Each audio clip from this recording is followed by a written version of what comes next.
절기상 얼음이 얼기 시작한다는 소설도 지나고 본격적인 겨울에 접어들었는데 이 계절에 조심해야 하는 질환들이 있다고. 일산화탄소 중독부터 동상, 그리고 낙상 및 골절까지 작은 부주의가 큰 사고로 이어질 수 있는 법. 건강 A to G, 이번 시간에는 겨울철 발생하기 쉬운 응급질환들에 대해 알아보고 현명하게 대처하자. 네, 기온이 뚝 떨어지면서 때이른 겨울 추위가 우리 곁으로 찾아왔습니다.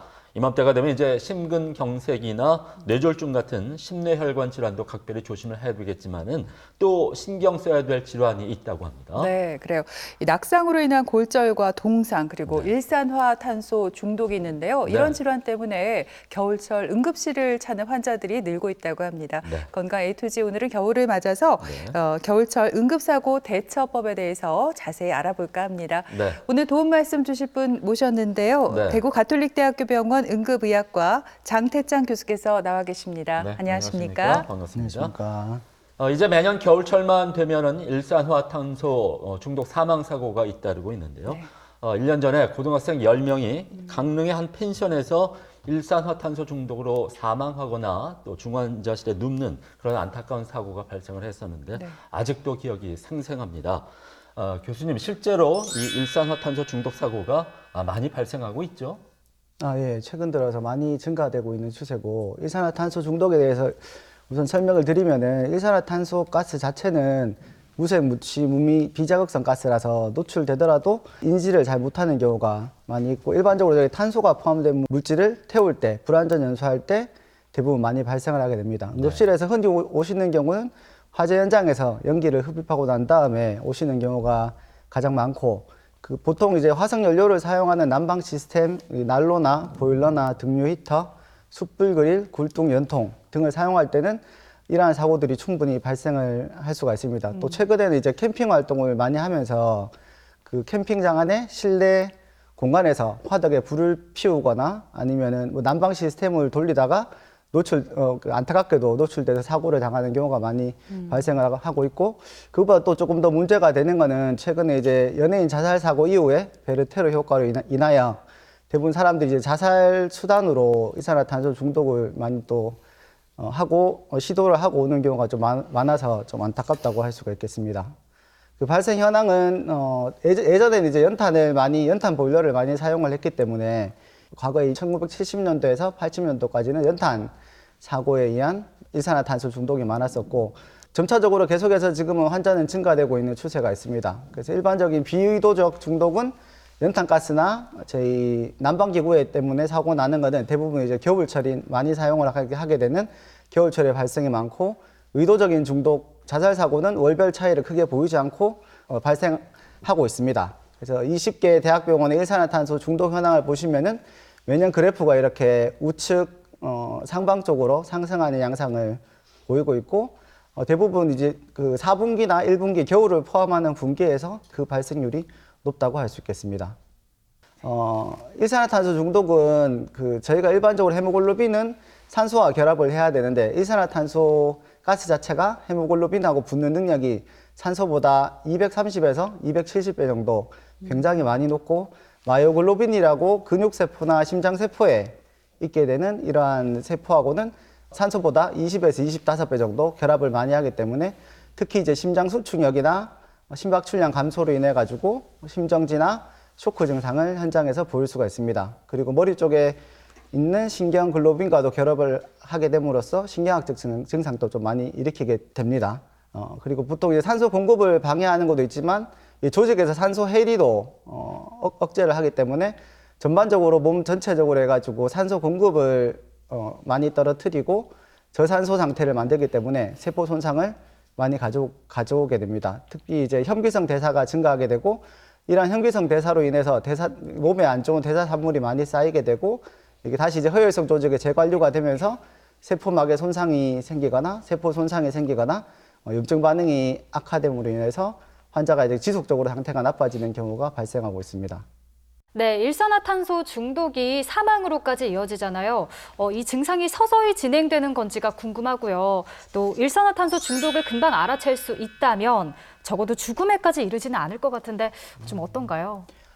일산화탄소 중독은 이게 노출되는 시간이나 정도에 따라서 증상이 되게 다양하게 많이 나타나거든요. 이게 응급실에 걸어 들어오시는 분도 계시고, 119를 타고 실려 오시는 분도 계시고, 현장에서 사망하시는 경우까지 좀 다양하게 나타날 수 있는데, 보통 일반적인 초기 증상으로 가볍게 오는 증상들은 두통이나 어지럼증, 구토, 머리 쪽에 증상이 보통 있고, 그 다음에 이제 심장 쪽으로 가슴 답답함 등이 보통 경증 증상을 좀 많이 호소하는 경우가 많이 있으시고, 되게 심한 경우에는 경련이나 실신, 혼수, 뇌경색이나 호흡성 심정지까지 발생을 할 수가 있고, 심장 쪽으로는 그 심근허혈에 의한 흉통이나 저혈압이나 심근경색, 부정맥, 심정지 등의 다양한 증상들이 발생을 할 수가 있습니다. 그리고 그 다른 임상 증상으로는 허혈로 인해서 2차 손상이 여러 가지 이제 몸에 주요 장기에 다들 생기게 되는데, 근육을 손상시키는 횡문근 융해증, 그리고 비심인성 폐부종, 그리고 다발성 장기부전, 혈관 확장이나 심근기능 장애로 인해서 쇼크가 발생하거나 급성심부전까지도 발생을 할 수가 있습니다. 그리고 더 조금 문제가 되는 거는 지연성 신경병적 증후군이라고 해서 보통 이제 일산화탄소에 노출된 뇌에서 염증 반응이 이제 생김으로 인해서 시간이 지나서 지연해서 이제 발생하게 되는 후유증을 이야기하는데요. 대부분 이제 일산화탄소 노출된 환자에서 약간 최대한 40% 정도까지 발생을 할 수가 있고, 회복 후에도 수일에서 수개월 이내 발생이 가능합니다. 그래서 응급실에서는 치료를 하고 환자분 수치도 괜찮아지고 좋아져서 퇴원을 했는데, 보통 며칠 지나고 난 다음에 환자 상태가 안 좋아지고 의식이 안 좋아지거나 신경학적 증상으로 다시 내원하게 되는데, 대부분 이제 일반적으로 한 20일 이내에 발생을 하고 1년까지도 증상이 지속될 수가 있습니다. 그래서 최근에 이제 일산화탄소 중독 치료를 하는 데서 되게 중요한 부분이라고 생각을 하고 저희가 신경을 써서 치료를 하고 있고, 혹시라도 퇴원하고 난 다음에 인지장애나 신경학적 이상, 심리적 이상, 예를 들면 집중력이 떨어진다거나 뭐 계산을 잘 못한다거나 팔다리 감각이 이상이나 걸음걸이가 이상하다거나 여러 가지 신경학적 증상이나 감정 변화 등이 있을 때는 다시 응급실로 재방문해야 된다는 것을 아셨으면 좋겠습니다. 증상까지 말씀을 해주셨는데요. 교수님, 일단 일산화탄소 이 중독 의심 증세가 나면 병원에 가서 이제 여러 가지 이제 치료를 받기 전에 검사를 받아야 되잖아요. 네. 어떤 검사를 받는지 궁금하고요.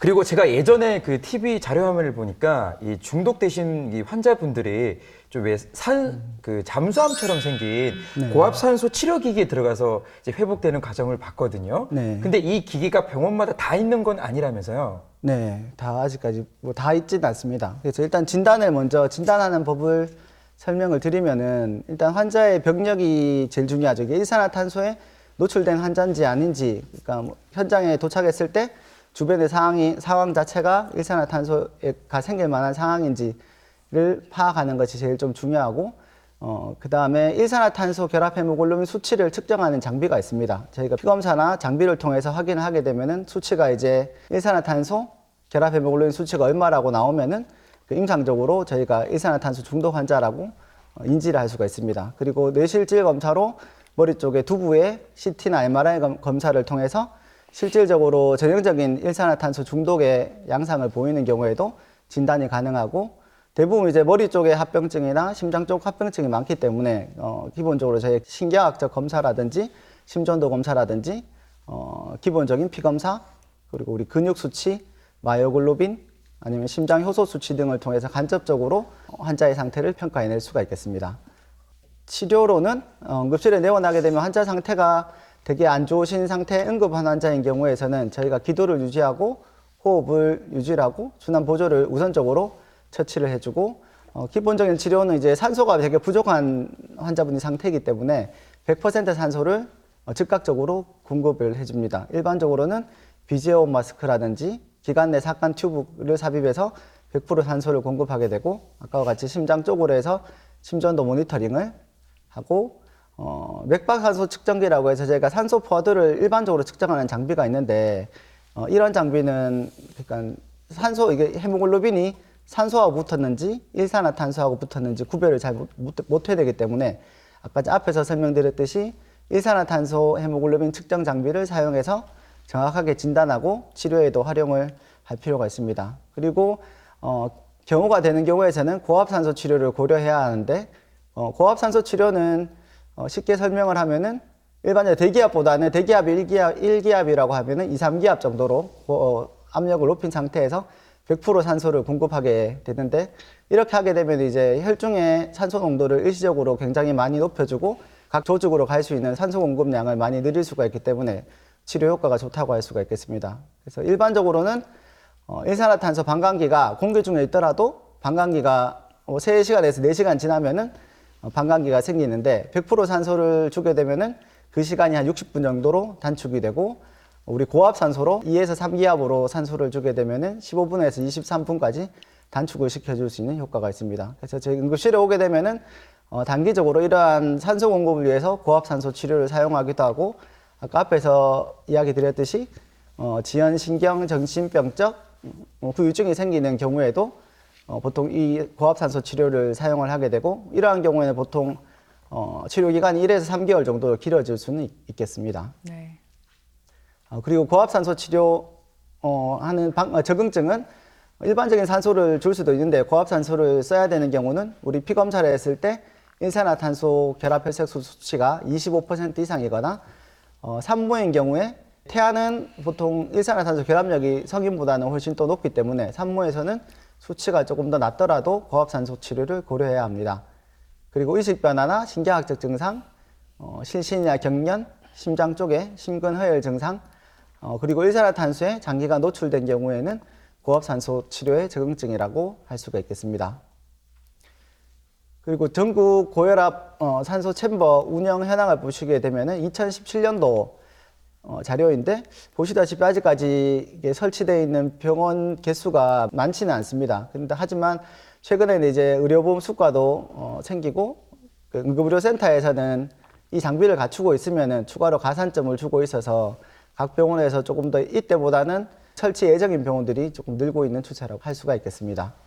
네, 정말 네. 아직까지는 고압 산소 치료 기기가 많이 부족하다는 생각이 드는데요. 네. 국가적인 차원의 지원이 필요하지 않을까 싶습니다. 그렇습니다. 교수님, 그런가 하면 겨울철에 또 많이 발생하는 질환 가운데 동상을 빼놓을 수 없잖아요. 이 동상과 비슷한 한랭 질환들이 있다고요. 네. 한랭 질환에 대해서 간단히 설명드리면 한랭 질환은 저희 어느 점이 0도씨를 기준으로 해가지고 결빙이 되느냐 안 되느냐로 해서 크게 비결빙 한랭 질환과 결빙 한랭 질환으로 나눌 수 있습니다. 비결빙 한랭 질환에서는 참호족 다리 쪽에 잘 생기는 참호족이나 침수족 그리고 동창, 결빙 한랭 질환에서는 동상이 대표적인 질환이라고 할 수 있습니다. 위험 인자를 보시면 다들 아시겠지만 이게 추위에 노출되는 경우가 많이 발생하는 경우에 생길 수가 있는데 특별히 이제 고산지대 높은 산에 올라갔는데 의복을 적절하게 입고 있지 않다거나 바람이 되게 많은 부는 날씨거나 특히 노출되는 부위 얼굴이나 손발 부위에 잘 발생을 할 수가 있습니다. 그리고 알코올 중독이나 약물 중독, 정신질환이 있는 경우에는 충분히 더 많이 발생을 할 수가 있고 기저질환으로 당뇨나 혈관질환, 간염, 저혈당, 고령의 남자분은 지방이 부족하기 때문에 아무래도 추위에 노출될 확률이 높겠습니다. 그래서 비결빙 한랭 질환으로 대표적인 거는 참호족이 있고 이거는 이제 0도씨 이상에서 저온에서 다습한 환경에 오래 노출되게 되면은 발생을 할 수가 있고 특히 이제 참호에 근무하는 군인이나 뱃사람 특히 젖은 신발을 저온에 노출된 젖은 신발을 오래 신고 있어야 되는 분들에게서 잘 발생을 하게 되고 증상으로는 차갑고 무감각한 증상이 생기고 그 다음에 통증이나 화끈거림, 부종, 수포, 궤양 등이 발생하게 됩니다. 동창도 비슷하게 만성적으로 습하고 차가운 대기에 노출되었을 때 잘 발생을 할 수가 있는데 흔히 이제 등산가나 바다에서 일하시는 어부의 안면이나 상하지에 주로 발생을 할 수 있습니다. 그리고 증상으로는 가볍고 적보라색의 피부나 통증성 궤양이나 피하 출혈이 생기게 됩니다. 일반적인 치료로는 한랭 질환은 추위에 발생하는 것이기 때문에 기본적으로는 이제 예방을 추위에 노출 안 되고 안 생기게 하는 게 예방이 가장 중요한 거고 혹시라도 이게 발생을 하게 되면은 손상된 부위는 따뜻하게 재가온을 해주고 꺼지나 붕대 등으로 보호를 해주시고 그 다음 약물요법이나 혈관 확장제, 니페디핀, 페녹시필린 등을 사용을 해주시면 혈관이 확장되면서 조직의 순환도 좋아지고 조직에서 생긴 이제 혈소판 응집이나 이런 것들도 막을 수가 있기 때문에 치료 효과가 있다고 볼 수 있습니다. 그리고 스테로이드 국소도포도 치료에 도움이 됩니다. 대표적인 우리 결빙 질환의 대표적인 동상 치료는 동상은 크게 이제 1도부터 4도까지 나눌 수 있고 저희 이 흔히 있는 화상과도 증상은 비슷하다고 볼 수 있습니다. 그래서 1도는 저희 붉게 이제 올라오고 가려움이나 부종 정도 생기는 게 1도 동상이 되고 2도는 이제 물집이 잡히게 되는 특히 이제 피부나 표피층의 괴사를 동반해서 물집이 잡히는 정도. 그리고 3도부터 4도부터는 굉장히 좀 심각한 상태인데요. 3도는 피부와 피하 조직에 괴사가 생기고 감각 소실이 생기게 됩니다. 4도는 근골격까지 괴사가 생기고 피부는 건조하고 검은색으로 변하게 되겠습니다. 네, 이렇게 말씀을 듣고 나니까 앞으로는 이제 동상과 동창을 잘 구분할 수 있다는 그런 생각이 듭니다. 이번엔 계속해서 오해와 진실을 통해서 동상에 대한 궁금증을 속 시원히 해결해 보겠습니다.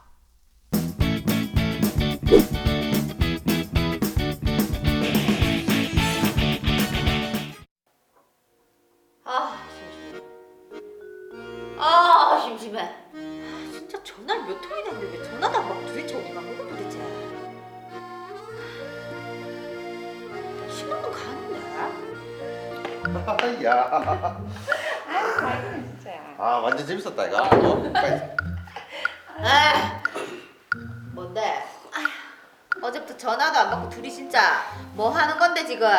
전화? 전화 안 왔는데? 야 오빠 폰 바꿀 때 한참 지났잖아. 요즘 전화가 잘 안 들어온다. 그러니까 내 것도 잘 안 되더라니까. 그치 자기야. 하는 대로 말해라. 둘이 어디 갔다 왔는데? 어떻게 내 지금 다시 한번 해볼까? 지금 전화 되는지 안 되는지. 야 니는 낄끼 빠빠 모르나? 부부 사이에 자꾸 어디 낄락하노? 낄낄 빠빠? 아니 우리는 가족이잖아 가족. 내가 그러면 주말에 가족이랑 보내주면 내가 나갈 데가 어디 있겠노? 어디 가는데 내가? 우리 식구 가족이라고. 아가씨, 말이 나와서 말인데 우리 언제까지 식구 해야 돼요? 언니 진짜 너무 치사한 거 아니에요? 근데 진짜 억울해서라도 내가 진짜 연애한다. 연애할 거다 진짜. 그래, 더 연애할 추워지기 수- 전에. 네가 연애를 한다고? 그래. 아유 그래 연애할 수 있으면 해봐라. 빨리 바른 대로 얘기해봐라. 어디 갔다 왔는데? 어디 갔다 왔는데? 아이고 참. 야 아니 3주년이라서 둘이 스키장 갔다 왔다 강원도에. 뭐? 스키장? 어떻게 그럴 수가 있는데 난 스키장에 정말 눈도 못 봐봤는데 어떻게 내 빼놓고 그렇게 둘이만 갈 수가 있는데? 야 니는 결혼기념일까지 낄락하나? 왜 같이 따라가서 복판에서 상이라도 사지 와? 그래 그럴 수 있다. 왜? 진짜 치사하다 진짜. 완전 치사 빵꾸네 언니. 나도 빨리 그냥 연애해가지고 진짜 스키장을 가든지. 제발 좀 해라. 제발 좀 해가 집에서 좀 나가라 좀. 둘이 오버타임 진행으로. 플리즈. 아이고 참. 자기야. 왜? 근데 왜 이렇게 발가락이 간지럽지? 나도 그런데. 여기 하지. 스멜. 그만 비빌래. 어우 냄새. 어우 진짜. 뭐 아무 냄새도 안 나는데 진짜 왜? 삭히는 거다. 더러워 죽겠다 진짜. 왜 자꾸 발을 꼬락꼬락 그렇게 만지냐고. 그만 만져라 좀. 아니 간지러우니까 그러지. 아 왜 이렇게 간지럽지? 그러니까. 아 참. 더러워 그래 진짜. 이봐라. 빨갛게 부어오른 거 봐라 이거. 왜 이러지? 왜 이러지? 이거 동상인데 동상? 이 동상 증상이랑 똑같다니까. 봐라. 스키장 갔다 오고 동상 걸린 거 맞네. 동상 걸린 거 맞아. 야 동상은 무슨? 야 너그 오빠 강원도 천안에서 그렇게 군생활 했는데 그때도 동상 하나 안 걸렸는데 무슨 말도 안 돼. 스키장 가다 동상 걸리기는. 참. 봐라. 동상 맞자. 진짜네. 야 어떡하노? 진짜 어떡하지 이거 어떡하지? 이거 발 놀이기를 하면 저거 해야 되는 거야? 드라이기 이런 거 막. 끝이다. 내 빼놓고 스키장 갔다지. 저 자기야 온풍기. 온풍기. 뜨거운 온풍기로 빨리 발가락을 녹여야 된다. 얼른 온풍기 가져온나? 온풍기가 어디 우리 집에? 없나? 드라이기. 야 선미야 드라이기 좀 갖다 줘봐라. 빨리. 아니긴 뭐 아니에요. 잠깐 여기 안 된다 하는데. 뭐가 안 돼? 아니 뜨거운 걸로 빨리 걸 녹여야죠. 봐봐요. 엄부위를 뜨거운데 직접 갖다 대면 안 됩니다. 이렇게 적혀 있는데요. 야 그럼 우연하는 거고 따뜻한 걸로 이 발을 치야지. 그래야지 빨리 어깨 나을 거 아이가. 아 진짜 간지러워 못 살겠다 정말. 안 보여줄 거다. 안 보여줄 거다. 꽃이다 동산 꽃이다 한번 고생해봐라. 나는 그러면은 친구랑 연락해서 스키장 갔다 와야 되겠네. 고생 좀 해봐라. 야, 니 지금 어디 가는데? 아가씨! 야, 야! 어른아! 엄마! 네, 오해와 진실 오늘 첫 번째 질문 드리겠습니다. 만일에 동상에 걸렸을 경우에 뜨거운 난로나 온풍기로 언 부위를 빨리 녹여야 한다입니다. 김철원 씨, 장현 씨, 두 분 네. 어떻게 생각합니까? 궁금하시죠? 제가 궁금증을 녹여드리겠습니다. 정답은 O입니다. O. 왜냐하면 빠른 대처가 중요하죠. 동상에 걸렸다 히터나 이 온풍기를 최대한 가까이 대는 거예요. 빨리 언부위를 녹이는 게 맞습니다. 그러니까 철원 씨 정답이 O라고요. 그럼요. 철원 씨가 정말 큰일 날 소리를 했습니다. 정답은 X예요. 언 부위에 히터나 온풍기를 직접 갖다 대면 피부가 손상될 수가 있습니다. 정답은 X입니다. 교수님, 누가 정답인가요? 이번 문제의 정답은 예은 씨가 정답입니다. 네. 네, 그 동상은 저희가 일반적인 치료는 빨리 체온을 올리면 좋다고 생각할 수가 있는데 그 조직의 손상을 더 많이 가져다 줄 수가 있기 때문에 제 가급적이면은 37도에 39도씨 이렇게 따뜻한 물에 20에서 30분 정도 담그는 정도로 해가지고 천천히 체온을 올려주는 것이 도움이 된다고 할 수가 있겠습니다. 네, 그렇군요. 동상 부위에 난로나 온풍기를 직접 갖다 대면은 네. 피부 조직이 손상할 수 있기 때문에 주의를 하셔야 되겠습니다. 그렇습니다. 네, 계속해서 오해와 진실을 통해서 동상에 관한 궁금증을 하나 더 풀어보겠습니다. 네. 아 정말 진짜 다행이다. 동상이 아니고 동창이라서. 아이 그니까. 아이 그러잖아.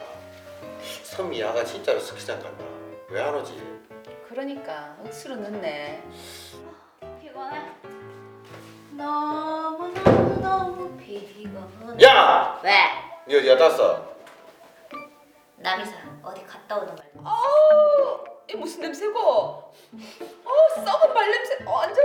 와, 야, 니를 이만, 야, 이 짜스같이.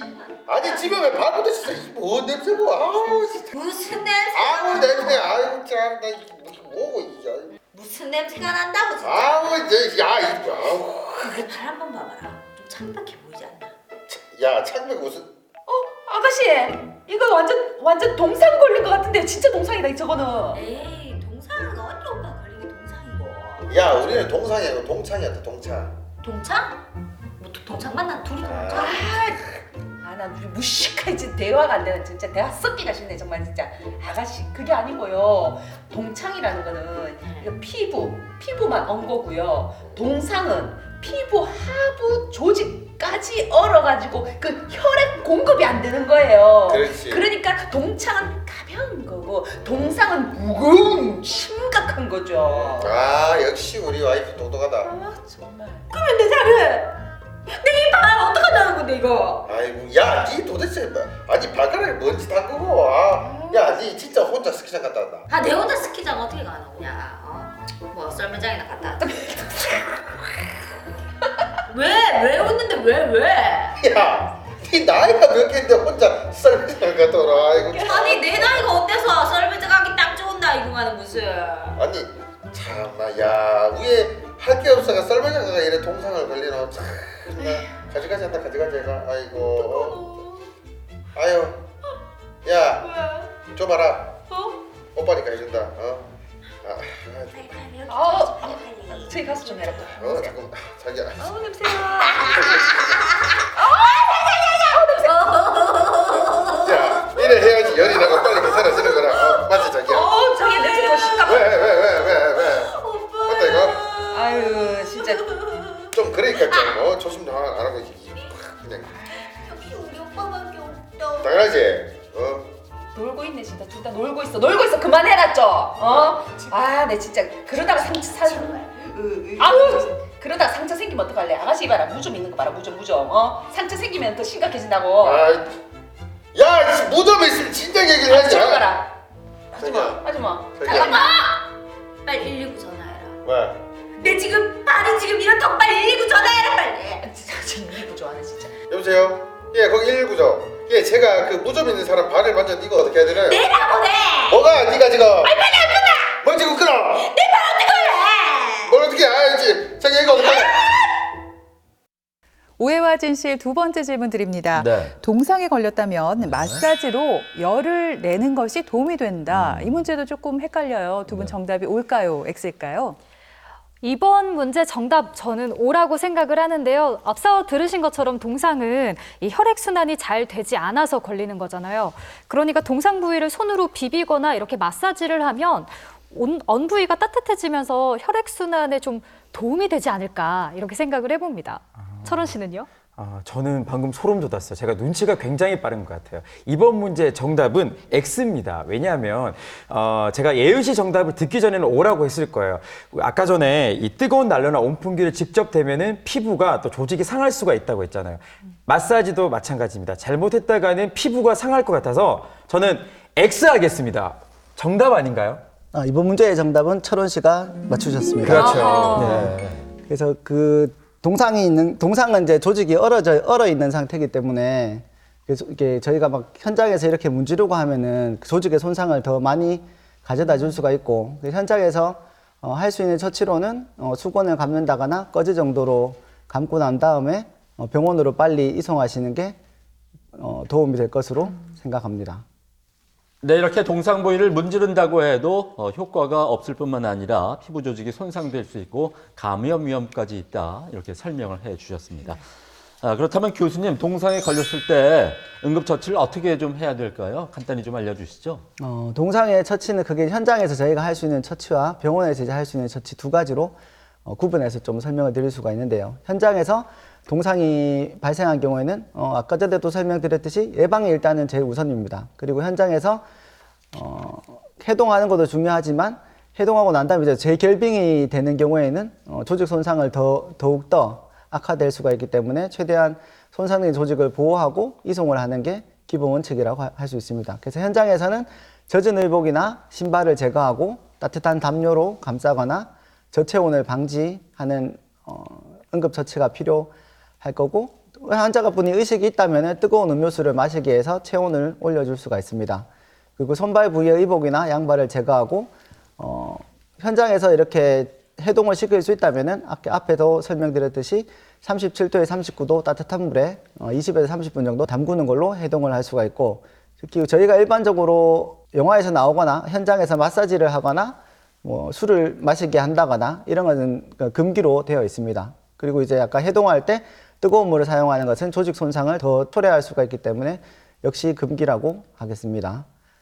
병원 치료는 이제 병원에 도착하게 되면 이제 빠르게 재가온을 하게 되는데, 재가온하는 방법은 앞에서 얘기 드렸듯이 37도에 39도씨 물을 사용을 하는데, 그래서 이거는 보통 이제 괜찮은 쪽에 손을 이용해서 담궈 봤을 때 크게 불편감이 없을 정도의 물의 온도라고 보시면 되고, 20-30분 정도 담그고 나면은 얼어있던 팔다리가 붉게 이제 색깔이 바뀌거나 말랑말랑해지고 요연해질 때까지 재가온을 해주면 도움이 됩니다. 그리고 통증이 되게 심하기 때문에 기본적으로 진통제 치료를 같이 해주시면 되고, 이런 이제 재가온 치료를 하고 난 다음에 해동 후에는 깨끗한 물집인 경우에는 제거를 하거나 흡인을 해서 치료를 해주고, 출혈이 있는 물집은 일반적으로 터트리진 않고 유지를 보통을 해줍니다. 그리고 알로에베라 연고나 소염 진통제, 파상풍 예방 치료가 필요하게 되고, 추가적인 치료 방법으로는 이게 저희가 미세혈관에 혈전증이 생기는 경우가 있어서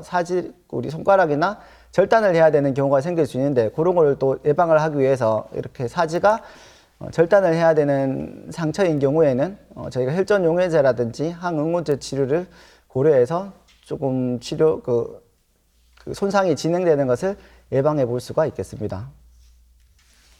네, 그런가 하면 겨울철에 낙상 사고로 뼈가 골절되는 경우도 많은데요.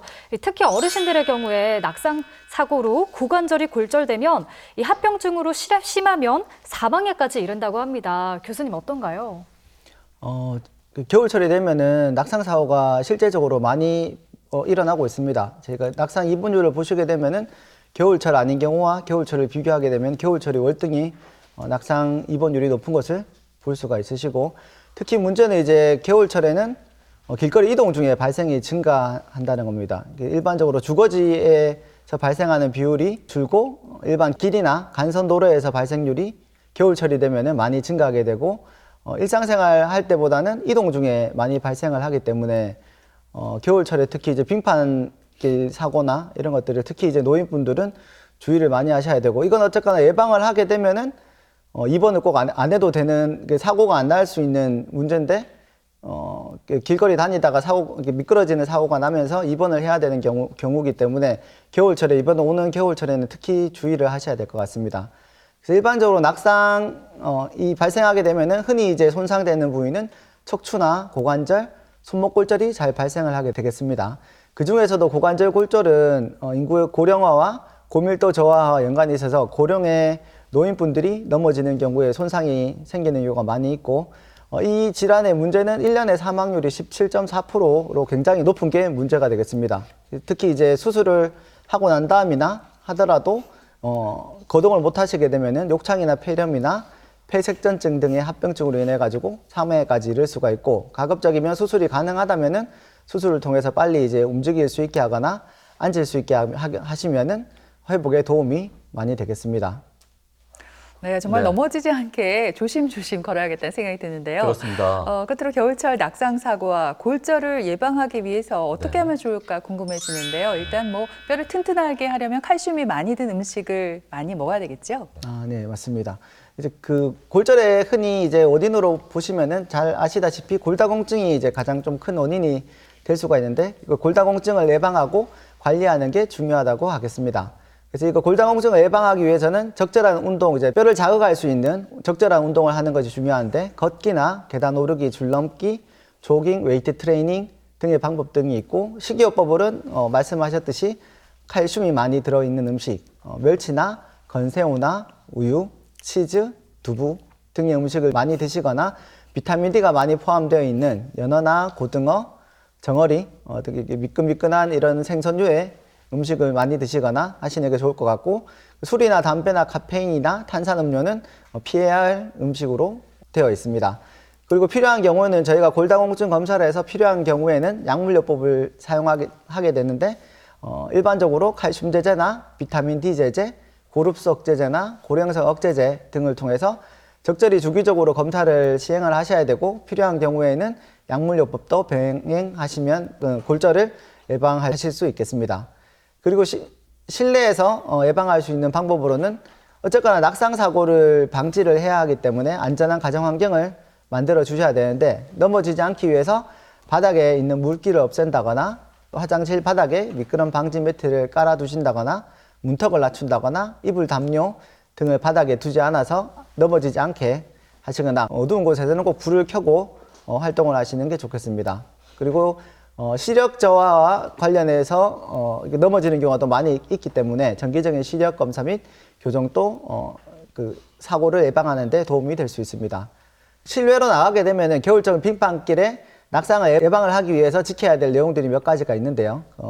특히 눈이 온 날에는 눈길의 빙판길은 이용을 하지 않는 게 중요합니다. 특히 이제 눈 온 날에는 대부분 눈이 깔려가 있기 때문에 아예 좀 가급적이면 외출을 삼가하시는 게 가장 좋을 것 같고 계단이나 엘리베이터가 있는 곳에서는 계단보다는 엘리베이터를 이용하시는 게 좋겠습니다. 그리고 도로 상황이 안 좋은 경우에서는 그쪽 도로를 이용하지 마시고 우회해서 이용을 하셔야 되고 길을 걸어 다니실 때도 가급적이면 장갑을 찌고 주머니에 손을 넣지 않음으로써 넘어질 때 사고를 예방하실 수가 있겠습니다. 네, 이렇게 겨울철 작은 부주의가 큰 사고와 또 질환으로 이어질 수가 있습니다. 네, 다가오는 겨울철 여러 가지 질환에 노출되지 않도록 각별히 주의하시기 바랍니다. 네. 지금까지 이 시간 도움 말씀을 대구 가톨릭대학교 병원 응급의학과 장태창 교수께서 수고해 주셨습니다. 네, 오늘 고맙습니다.